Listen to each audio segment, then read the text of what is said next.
Halo pemirsa setia Vibisnews, jumpa dengan saya Alvan Makasi dalam program Vibisnews Global Market Review and Outlook periode 6 sampai dengan 10 Desember 2021. Dinamika varian Omicron dan akselerasi kenaikan suku bunga. Ya, pasar investasi global pekan lalu diwarnai dengan sejumlah isu, diantaranya rilis data tenaga kerja Amerika non-farm payroll yang jauh di bawah estimasi dan menjadi penggerak pasar dari akhir minggu lalu sampai ke pekan mendatang. Sementara itu, ketidakpastian dari penyebaran varian baru virus corona Omicron menjadi perhatian pasar. Meskipun sebagian investor mulai mengabaikannya karena dinilai tidak mematikan. Sementara itu, pernyataan The Fed untuk mempercepat proses tapering, yakni pengurangan pembelian obligasi, ditanggapi pasar dengan ekspektasi akselerasi kenaikan suku bunga di tahun depannya. Untuk korban virus, berita resmi terakhirnya sudah sekitar 265,1 juta orang terinfeksi di dunia dan 5,25 juta orang meninggal dan menyebar ke 220 negara dan teritori. Terpantau pasar saham dunia cenderung melemah, harga emas terkoreksi terbatas saja dan US dollar kembali rally. Untuk minggu berikutnya, isu antara perkembangan pandemi virus corona, prospek pemulihan ekonomi dunia ini akan kembali mewarnai pergerakan pasar. Seperti apa dinamika pasar hari-hari ini?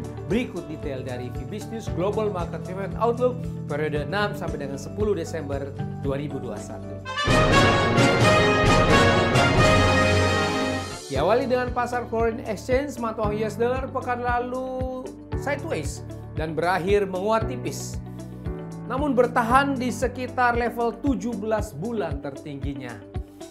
Ini terpicu oleh data tenaga kerja Amerika non-farm payroll yang menguatkan prediksi akselerasi tapering dan kenaikan suku bunga The Fed dimulai tahun depan.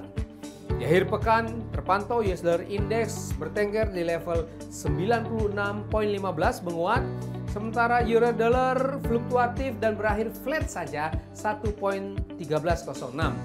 Sementara itu, pound sterling melemah ke level 1.3231, dolar yen melemah ke level 112.76. Untuk selanjutnya, US dollar ini kemungkinan akan secara bertahap berupaya untuk melanjutkan uptrendnya. Beralih ke bursa saham Asia pada minggu lalu umumnya melemah. Ini terpicu di antara investor yang mencermati perkembangan varian Omicron dan saham sektor teknologi yang terkoreksi. Di akhir pekan, indeks Nikkei Jepang melemah ke level 28.030, indeks Hang Seng Hong Kong melemah ke level 23.767. Minggu depan kemungkinan bursa saham Asia ini masih dalam tekanan. Ini terkait isu varian virus Omicron dan spekulasi akselerasi kenaikan suku bunga global. Beralih ke bursa saham Amerika, Wall Street pekan lalu berakhir melemah. Melemah di minggu pasar yang volatile dan tertekan virus COVID varian Omicron serta data non-farm payroll yang dirilis di bawah ekspektasi.